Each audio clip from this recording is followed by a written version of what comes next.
Hi everyone, welcome back to my channel. ఈరోజు new cake recipe అన్నమాట.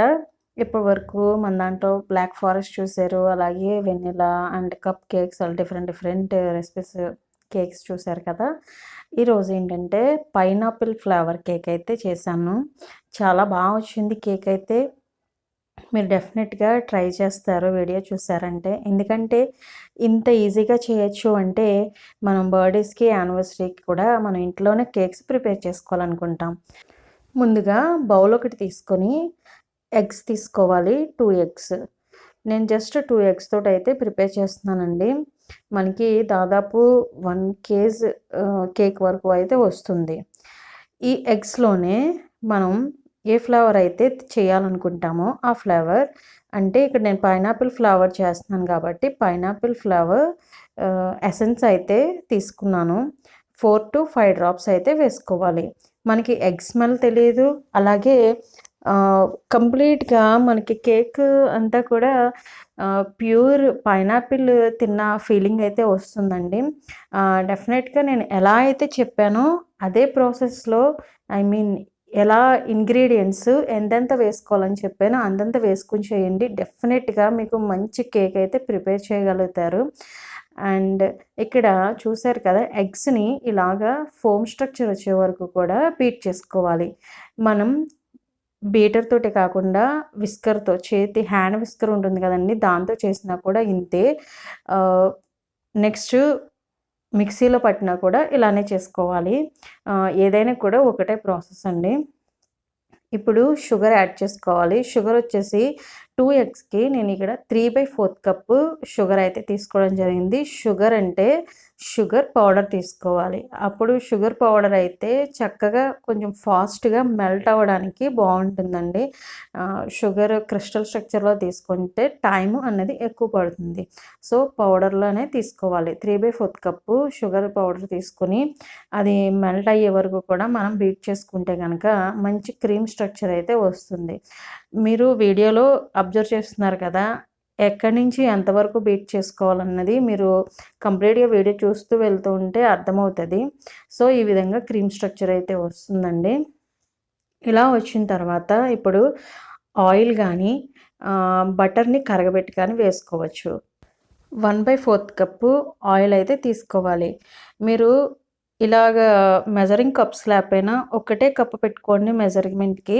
మీరు దాన్ని బేస్ చేసుకుని 1/2 కప్పు, పావు కప్పు, ఫుల్ కప్పు అలా వేసుకోవచ్చు. అండ్ ఇక్కడ 3 to 4 డ్రాప్స్ పైనాపిల్ ఎసెన్స్ అయితే యాడ్ చేసుకోవాలి. అండ్ నెక్స్ట్ పైనాపిల్ మనకి ఎల్లో కలర్ ఉంటుంది కాబట్టి, సో ఫుడ్ కలర్ అనేది జెల్ ఉంది నా దగ్గర, సో జెల్ అన్నది యూస్ చేస్తున్నాను. 3 డ్రాప్స్ అన్నవి ఫుడ్ కలర్ జెల్ అనేది యాడ్ చేసుకోవాలి. అప్పుడు మనకి కేక్ కూడా ఎల్లో కలర్లో కనిపిస్తుంది కాబట్టి. సో ఇది మళ్ళీ బీట్ చేసుకోవాలి. ఆయిల్ యాడ్ చేసిన తర్వాత మనం ఆయిల్ దానిలో మిక్స్ అయ్యే వరకు బీట్ చేస్తే సరిపోతుంది. అంతకుమించి ఎక్కువ టైము బీట్ చేయని అవసరం లేదు. సో చూస్తున్నారు కదా, మనకి బ్యాటర్ మొత్తం కంప్లీట్గా ఎల్లోయిష్ కలర్ వస్తుంది. లైట్, మరి నేను ఎక్కువ డార్క్ ఎల్లో అయితే వేయలేదండి, లైట్ ఎల్లో వచ్చేలా అయితే యూస్ చేశాను అనమాట. చూసారు కదా ఈ విధంగా. సో ఇంకా మనకి ఈ బీటర్ తోటి అయితే పని అయిపోయింది. అండ్ బీటర్ అవనివ్వండి లేదా విస్కర్ అవనివ్వండి, ఏదైనా కూడా ఇక్కడతోటే, మిక్సీలో చేసినా కూడా ఇంతతో ఆఫ్ చేసి మనం తీసుకునేటువంటి ఫ్లోర్ మైదా తీసుకున్నా లేదా గోధుమ పిండితో చేసినా కానీ మిక్సీలో యాడ్ చేయకూడదు. మనం హ్యాండ్ తోటి మిక్స్ చేసుకోవాలన్నమాట. సో ఇక్కడ పౌడర్ తీసుకున్నప్పుడు, ఫ్లోర్ తీసుకున్నప్పుడు ఇలా జల్లెడ పట్టుకుంటే మనకి ఈవెన్గా మిక్స్ అయ్యి గుల్లదనం అన్నది బాగా వస్తుంది. అండ్ మనం షుగర్ ఏ కప్తో తీసుకున్నామో అదే కప్ తోటి మైదా పిండి, అంటే 3/4 కప్పు మైదా తీసుకున్నాను. అండ్ 2 టీ స్పూన్స్ ఫ్లోర్ ఇంకా యాడ్ చేశాను. ఇది మాత్రం కంపల్సరీ గుర్తుపెట్టుకోండి. 3/4 cup plus 2 teaspoons. And baking powder వచ్చేసి 1/2 టీ స్పూను. అది 1/2 టీ స్పూన్ మెజర్మెంట్ అన్నమాట, అందుకని ఫుల్ స్పూన్ ఉన్నది, అది 1/2 టీ స్పూనే. అండ్ పావు teaspoon baking soda. Okay, so ఇవన్నీ కూడా ఇప్పుడు ఇలా జల్లెడ పట్టుకోవాలి. ఇలా జల్లెడ పట్టడం వల్ల ఏంటంటే పౌడరు అండ్ ఈవెన్‌గా స్ప్రెడ్ అవుతుంది. మనం కలిపేటప్పుడు ఒకే చోట ఉండలా కూడా ఉండదండి. సో అలాగే మనం కలిపే విధానాన్ని బట్టి కూడా కేక్ అన్నది ఫ్లఫీనెస్‌గా రావడం గానీ అన్నది జరుగుతది. అండ్ కేక్ బాగా పొంగడం గానీ, గొల్లదనం రావడం గానీ అదంతా కూడా మనం కలిపే విధానంలోనే ఉంటుంది. ఇలా విస్కర్ తోటి జస్ట్ పైనే కలుపుతున్నాను చూసారా? అంటే ప్రెషర్ ఎక్కువ పెట్టకుండా కలుపుకోండి. మీరు మొత్తం కంప్లీట్‌గా ఇలాగా విస్కర్ తోటే కలిపేసుకోవచ్చు. లేదా ఏదైనా స్పాచులా లేదా మనం అట్లు తిరగేసుకునే గరిటుంటుంది కదా! ఆ గరిటెతోటైనా కూడా కట్ అండ్ ఫోల్డ్ మెథడ్‌ని యూజ్ చేసి కలుపుకోవచ్చు. బట్ నాది స్పాచులా మా పిల్లలు ఇరక్కొట్టేశారు. అందుకని చెప్పేసి నేను విస్కర్ తోటే కలుపుతున్నాననమాట. అండ్ చూసారు కదా! మరీ ప్రెషర్ అప్లై చేయకుండా ఎంత తేలిగ్గా కలుపుతున్నానో పిండి ఇలా కలిసేలాగా అలా నెమ్మదిగా కలుపుకోవడమేనండి. అండ్ ఫైనల్‌గా 2 టీ స్పూన్స్ మిల్క్ యాడ్ చేసుకుంటే సరిపోతుంది. ఇక్కడ మీరు వీడియోలో అబ్జర్వ్ చేయండి. బ్యాటర్ అన్నది ఏ స్ట్రక్చర్‌లో ఉంది. బ్యాటర్ కన్సిస్టెన్సీ మనకి కేక్‌కి సరిపడా అంటే రిబ్బన్ కన్సిస్టెన్సీ అంటారు. అలా వస్తే ఓకే. రాకపోతే గనక కొంచెం మిల్క్ అన్నది యాడ్ చేసుకోండి అంతే. అంతకు మించి ఏమీ కాదు. ఒక్కొక్కళ్ళకి తీసుకున్న మైదాని బట్టి కూడా 2 టీ స్పూన్స్ పట్టొచ్చు, 3 టీ స్పూన్స్ పట్టొచ్చు. సో, ఆ విధంగా ఒకసారి చెక్ చేసుకొని మనకి బ్యాటర్ కన్సిస్టెన్సీ ఎలా ఉందో చూసుకోండి. దాన్ని బట్టి మిల్క్ అయితే యాడ్ చేసుకోండి. నాకు ప్రెజెంట్ అయితే 2 టీ స్పూన్స్ అయితే సరిపోయినాయి. చూసారు కదా బ్యాటర్ స్ట్రక్చర్ ఎలా ఉందో. సో, మనకి బ్యాటర్ అయితే రెడీ అయింది. అండ్ ఇంకా కుకింగ్ ప్రాసెస్ అయితే స్టార్ట్ చేసుకోవాలి. ఓకే. మీకు కట్ అండ్ ఫోల్డ్ మెథడ్‌లో కూడా ఒకసారి చూపిస్తాను చూడండి. ఇదిగో నా స్పాచులా మా పిల్లలు ఇరగ్గొట్టేశారు. వీలవ్వట్లేదని నేను దాంతో చేశాను. సో, ఈ విధంగా కట్ అండ్ ఫోల్డ్ మెథడ్‌లో కలుపుకోవాలి. ఓకే. ఇంకా బేక్ చేయడానికి మౌల్డ్ అయితే తీసుకోవాలి. మౌల్డ్‌లో కొంచెం గ్రీస్ చేసుకోవాలండి. ఘీ కానీ, ఆయిల్ గానీ అప్లై చేసుకోవాలన్నమాట. 1 డ్రాప్ ఆయిల్ అయితే తీసుకొని ఇలా స్ప్రెడ్ చేసుకున్న తర్వాత బటర్ పేపర్ అయితే వేస్తున్నాను. మీ దగ్గర బటర్ పేపర్ అవైలబుల్‌గా లేకపోతే ఫ్లోర్ కొంచెం వేసి స్ప్రెడ్ చేసుకోండి. ఏదైనా కూడా పర్వాలేదనమాట.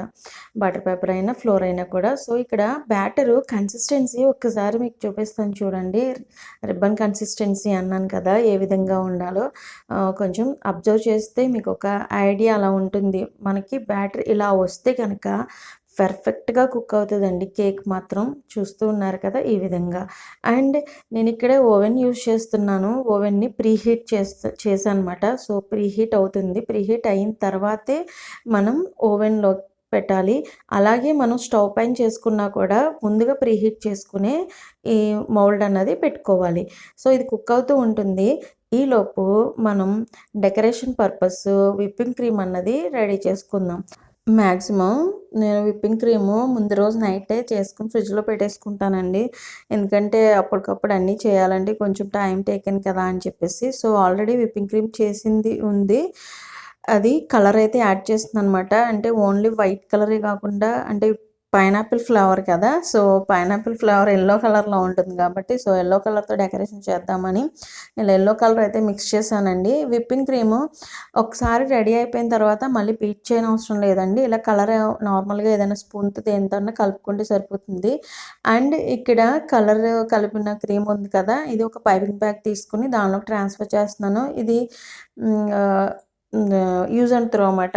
మౌల్డ్ కవరు అదైతే తీసుకున్నాను. అండ్ ఒక నాజిల్ అయితే పెడుతున్నాను. నాజిల్ లేకపోయినా జస్ట్ మీరు కవర్‌ని కట్ చేసి కూడా వేసుకోవచ్చండి ఏదన్నా షేప్‌లోని. బట్ నా దగ్గర 3 నాజిల్స్ ఉన్నాయి. అవే యూజ్ చేస్తూ ఉంటాను అప్పుడప్పుడు. అండ్ చూసారు కదా! ఇలాగ ఏదైనా ఒక గ్లాస్‌కి లేదా డబ్బాకి ఇలాగ ఫిక్స్ చేసుకొని కవర్‌ని దీనిలోకి ఈజీగా మనం క్రీమ్ అన్నది వేసుకోవచ్చమాట. అండ్ ఈ పైపింగ్ బ్యాగ్‌ని ఇలానే గ్లాస్‌లో పెట్టేసి మళ్ళీ ఫ్రిడ్జ్‌లో పెట్టేస్తున్నాను. మనకి కేక్ ఇంకా రెడీ అవ్వాలి కదా!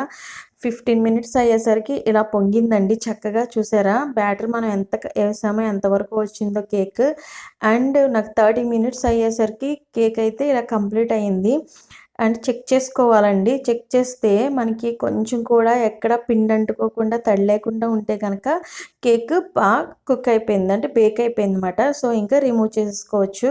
అండ్ ఇది బాగా కూల్ అవ్వాలండి. కూల్ అయితేనే మనం ఏంటంటే డెకరేషన్ చేసుకోవడం, విప్పింగ్ క్రీమ్ పెట్టడానికి, అలాగే షుగర్ సిరప్ వేయడానికన్నా మంచిగా ఉంటుందన్నమాట, కన్వీనియంట్గా. అండ్ క్రీము ఎలా చేయాలి అని నన్ను అడిగారు, అందుకోసం కొంచెం చూపిస్తున్నానండి. ఇది హాఫ్ కప్ తీసుకున్నాను క్రీము. దానిలో ఒక 6 డ్రాప్స్ పైనాపిల్ ఎసెన్స్ అయితే వేసాను. ఇందాక మీకు చూపించిన క్రీమ్ అది వెనిలా ఫ్లేవర్ అండి. సో అందుకని పైనాపిల్ ఫ్లేవర్ కావాలని చెప్పేసి మళ్ళీ చేస్తున్నాను అనమాట. సో ఇది విప్పింగ్ క్రీమ్ ఎలా చేయాలి అనేసి నేను బ్లాక్ ఫారెస్ట్ కేక్ వీడియో పెట్టినప్పుడు అడిగారు. బట్ నేను అది మీకు డీటెయిల్ వీడియో ఇంకోటి అయితే పోస్ట్ చేస్తాను. దీనిలో కంటిన్యూ చేద్దామంటే వీడియో చాలా లెంత్ అయిపోతుంది. చూసారు కదా, ఈ విధంగా రావాలండి కన్సిస్టెన్సీ అన్నది. మనం క్రీమ్ బీట్ చేసుకుంటే కనుక ఫైనల్ స్టేజ్ అయితే ఇలా ఉండాలన్నమాట. అప్పుడే మనకి క్రీము మెల్ట్ అవ్వకుండా ఉంటుంది. మన కేక్ పైన అప్లై చేసిన తర్వాత మెల్ట్ అవ్వకుండా, జారిపోకుండా ఉండాలంటే ఈ కన్సిస్టెన్సీ ఉండాలి. అండ్ కూల్ అయిన తర్వాత కేక్ని నేను ఇక్కడ 2 పార్ట్స్ కింద కట్ చేశాను. బట్ 3 పార్ట్స్ కింద చేసుకోవచ్చండి. కానీ ఇది నేను పిల్లల కోసం చేస్తున్నాను. 3 పార్ట్స్ చేస్తే క్రీమ్ ఎక్కువ అప్లై చేయాల్సి వస్తుంది కదా, అంత క్రీమ్ వాళ్ళకి వద్దని చెప్పేసి జస్ట్ 2 పార్ట్సే చేశాను. అండ్ ఎవ్రీ పార్ట్కి కూడా షుగర్ సిరప్ అప్లై చేసిన తర్వాత క్రీమ్ అయితే ఇలా అప్లై చేసుకోవాలి. డీటెయిల్గా పెడదామంటే వీడియో చాలా లెంత్ అవుతుంది, అర్థం చేసుకోండి. సో ఇలాగ అప్లై చేసిన తర్వాత ఒక 15 మినిట్స్ అయినా మనం ఫ్రిడ్జ్లో పెట్టామనుకోండి, స్టెబిలిటీ బాగుంటుంది. క్రీము మనం అప్లై చేసిన క్రీమ్ అంతా కూడా స్టేబుల్గా అయ్యి మనకి పైన డెకరేషన్ చేసుకోవడానికి చాలా బాగుంటుంది. సో ఇప్పుడైతే ఒక 15 మినిట్స్ కానీ హాఫ్ అన్ అవర్ కానీ పెట్టండి. ఇప్పుడు పైన డెకరేషన్ అయితే చేయడం చూపిస్తున్నాను. చాలా సింపుల్గా అండి. నాకు మనసుకి ఏదనిపిస్తే అదైతే వేసాను. మీకు నచ్చినట్టు వేసుకోవచ్చు. ఇలా 2 ఫ్లవర్స్ అయితే వేసాను. వేసిన తర్వాత ఆ వైట్ పైన చాలా బాగా అనిపించి ఇంకా క్రీమ్ ఉంది కదా అని చెప్పేసి చుట్టూ బార్డర్ లాగా చిన్న చిన్న డాట్స్ అయితే పెడుతూ వెళ్ళానండి. ఏదో మన ఇష్టం, మనం ఎలా కావాలంటే అలా డెకరేట్ చేసుకోవచ్చు. మనం ఇంట్లో కేక్ చేసినప్పుడు అంత సూపర్ టేస్ట్ వస్తే చాలండి. అంతకన్నా ఇంకేం కావాలి చెప్పండి. టేస్ట్ అదిరిపోవాలి, అంతకు మించి ఇంకేం కాదు. ఇదైతే సూపర్ ఉందబ్బా, నిజంగా అండి. నేను అనడం కాదు, మీరు డెఫినెట్గా ట్రై చేయండి. ట్రై చేసి చూడండి, చాలా బాగా అనిపిస్తుంది. సో ఇలాగా పైన బార్డర్ చుట్టూ పెట్టిన తర్వాత ఇంకా క్రీమ్ ఉంది కదా అని చెప్పేసి బాటంలో కూడా ఇలా ఎడ్జెస్లో కొంచెం క్రీమ్ అయితే అప్లై చేశాను. కంప్లీట్గా ఇలా డెకరేషన్ అయిపోయిన తర్వాత కేక్ని ఫ్రిడ్జ్లో 1 అవర్ అన్నా, మనకి టైం ఉంటే కనుక 2 అవర్స్ అన్నా పెట్టుకుని తర్వాత మనం తీసి కట్ చేసుకోవడం ఇవన్నీ చేస్తాం కదా, ఫంక్షన్లో పెట్టుకోవడం ఇట్లా. అలాగే సెలబ్రేషన్ చేసుకున్న టైంకి మనం తీసుకుని కట్ చేసుకుంటే కనుక మనకి జస్ట్ బయట నుంచి మనం కూల్ కేక్స్ అయితే ఎలా అయితే తెచ్చుకుంటాం కదండి, సేమ్ అలా అయితే ఉంటుంది కేక్ అయితే. పర్ఫెక్ట్గా ఇలా నేను చెప్పినట్టు చేయండి. మీకు డెఫినెట్గా మంచి కేక్ అయితే మీ చేతులతో మీరు ఇంట్లో ప్రిపేర్ చేసుకోగలుగుతారు. అండ్ ఓవర్ డెకరేషన్ అంతా అయిన తర్వాత లుక్ అయితే ఎలా ఉందో ఒకసారి చూసేయండి. నేనేంటంటే పైన ఆ ఖాళీ గ్యాప్లో మీరు నేమ్స్ ఏదైనా రాసుకోవచ్చు. Happy birthday and happy anniversary everything ఏదైనా రాసుకోవచ్చు అండి, బెస్ట్ విషెస్ అని. నేను జస్ట్ ఓన్లీ స్ప్రింకిల్స్ అయితే వేసాను. కలర్ బాల్స్ ఉంటాయి కదా, అవి మాత్రం యూస్ చేశాను. ఓకే,